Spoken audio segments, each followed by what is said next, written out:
So this is one of the final videos before we actually start and dive into painting our armature. Yay! And so some things you guys are going to need are either like a piece of notebook paper, 2 pieces of notebook paper, or pieces of copy paper just to do your exercises. I wouldn't use like any drawing paper from your art kit just because it's really not worth it. Also, you're going to use your acrylic paints. Okay, so have your acrylic paints set out.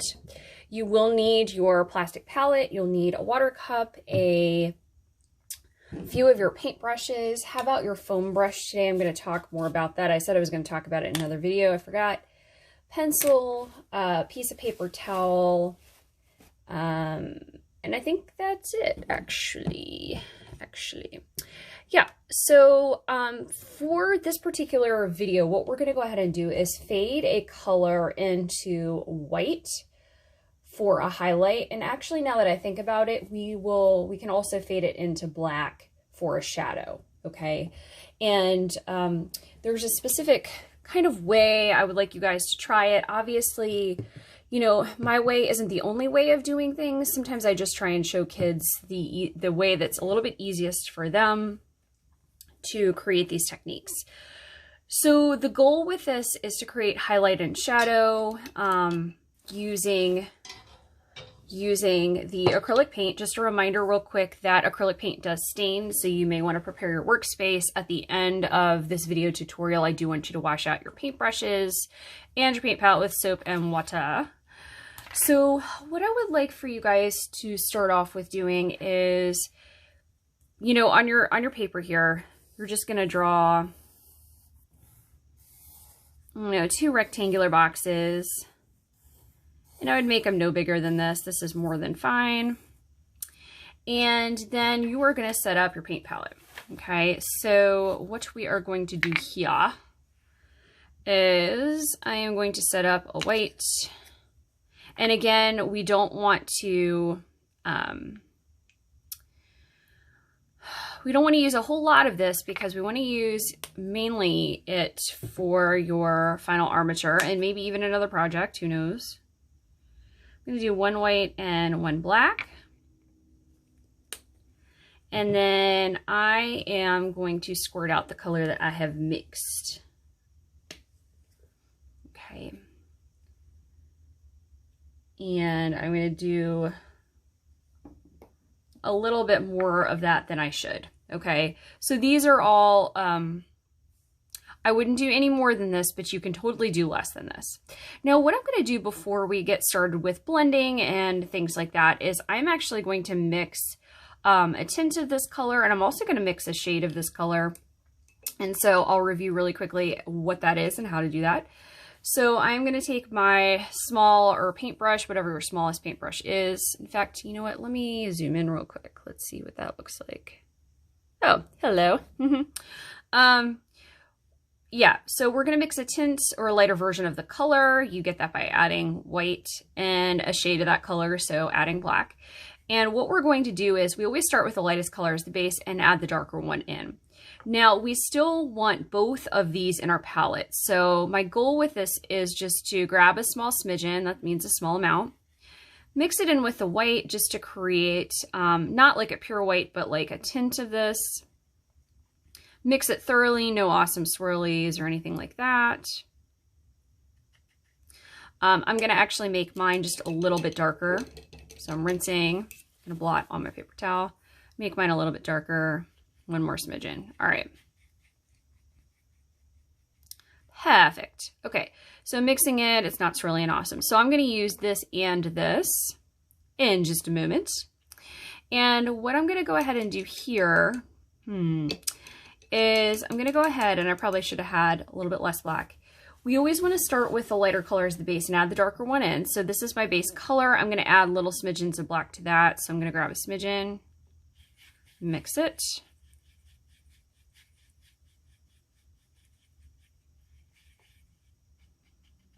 And with this one, I want it to be pretty dark. So I'm actually going to grab maybe a glab. There we go. Perfect. Okay. Oh, that looks cool. Okay, so there's a pretty significant difference between the base color and this. This is perfect. We're good to go.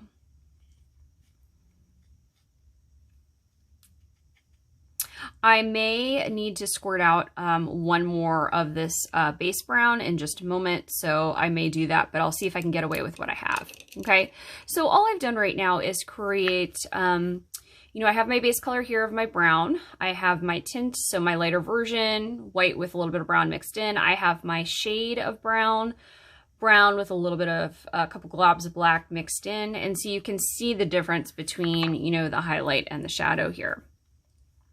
Now, I'm just going to share with you how to blend a color into your tints and a color into your shade. And so the first thing I'm going to go ahead and do is I am going to use a brush that looks like this. You probably do not have this. So feel free to use this brush. In fact, you know what? Well, I'll do one with this brush and I'll do one with this brush and one with this brush. And I'm going to zoom out just a little. Sorry, I'm going to zoom out a little bit because I feel like, there we go. All right. So what I'm going to go ahead and do is I am going to put my lighter color down first. Okay, so I'm going to get a whole bunch of paint on this and and I'm going to do it probably about halfway across. Okay. And so keep in mind that acrylic paint dries very quickly. So that's part of the reason I don't prefer it as a medium. There we go. Okay, so fade it out like kind of like that. And be a bit generous with this. There we go. Part of the reason I don't like it quite as a medium or art supply is just because I feel like, you know, by the time I get it on the paper and by the time I try and mix it together, it's already dry. And if it's dry, it's hard to blend together. So I'm going to grab my base color now. I'm going to work it from the opposite side over top of this. And you can see it starting to fade away. Okay. And then I'm going to rinse and blot it.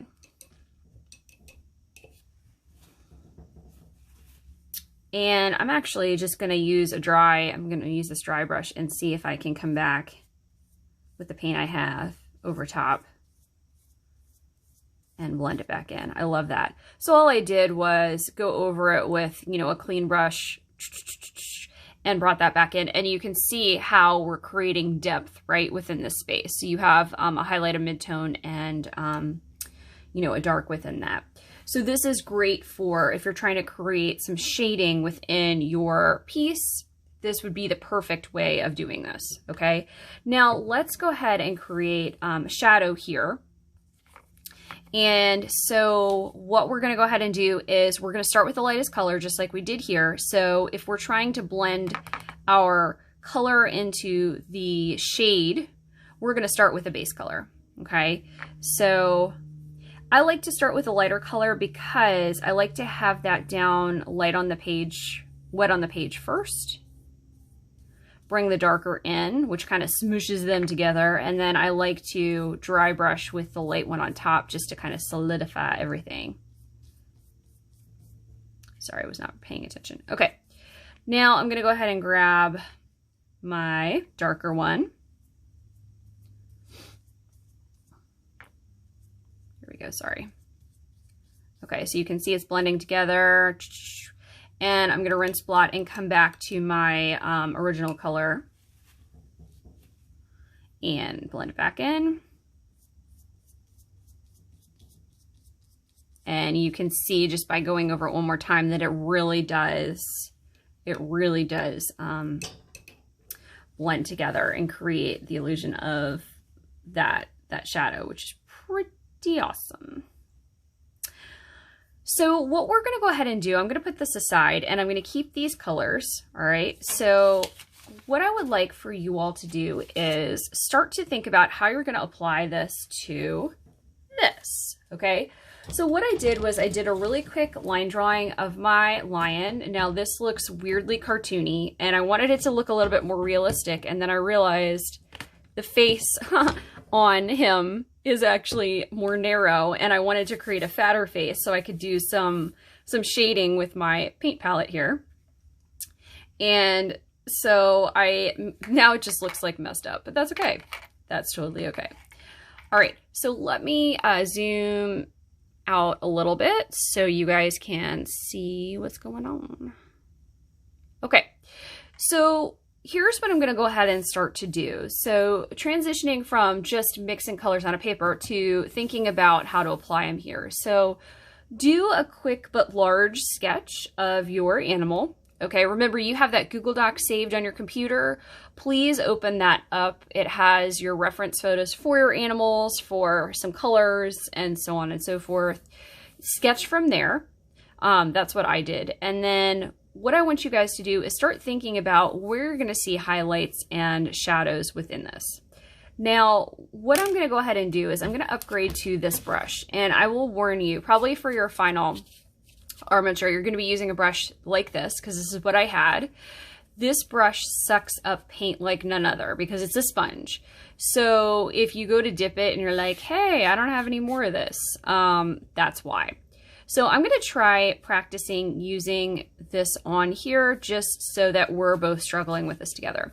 Now I know that the highlights for my little guy here are in the following areas. So there's a highlight here. It's kind of like a triangle, a highlight here, kind of a highlight here, and down the middle of the nose. So I'm going to start with those first. All right. So what I'm going to go ahead and do is dip my trusty little brush here into these areas. I'm going to make them a little bit wider than I think I'm going to need. So I'm going to do one here. I'm going to do one at a time because, again, I don't like acrylic paint because it dries very quickly. So rinsed and blot. I'm going to grab my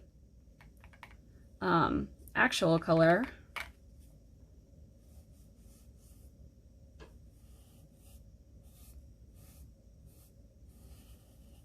and apply it.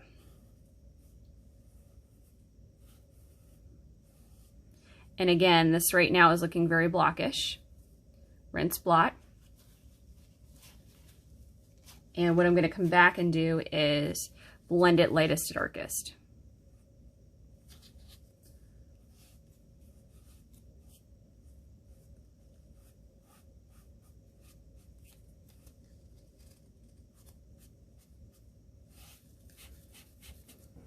All right.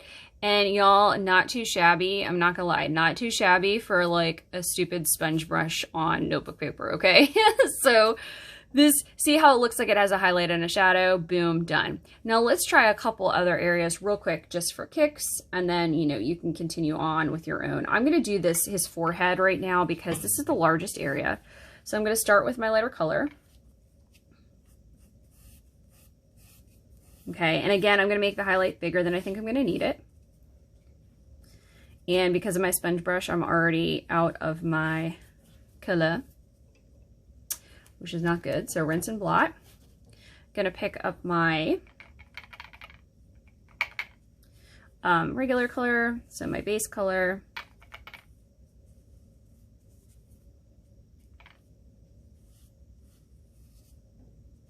Oh, I just painted over his eye, that's not good. Okay.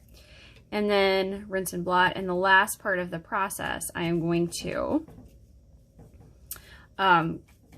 bring that, try and fade from light to dark. Actually, that looks pretty decent for a sponge brush. I'm not gonna lie. Okay, so this is actually looking, you know, strangely enough, not bad for just messing around with the sponge brush on notebook paper. P.S. If yours looks even remotely good with a sponge brush on notebook paper, I feel like you earn awesomeness points because you're using two supplies that you don't want to be used in this way. Now, the last thing I do want you guys to practice is adding a little bit of shadow. So you'll notice right now I have downgraded to a much smaller paintbrush. So let's say I want to add a little bit of shadow there, a little bit of shadow here, a little bit of shadow here. Okay, rinse, blot. I'm going to pick up my mid-tone and kind of blend it back in.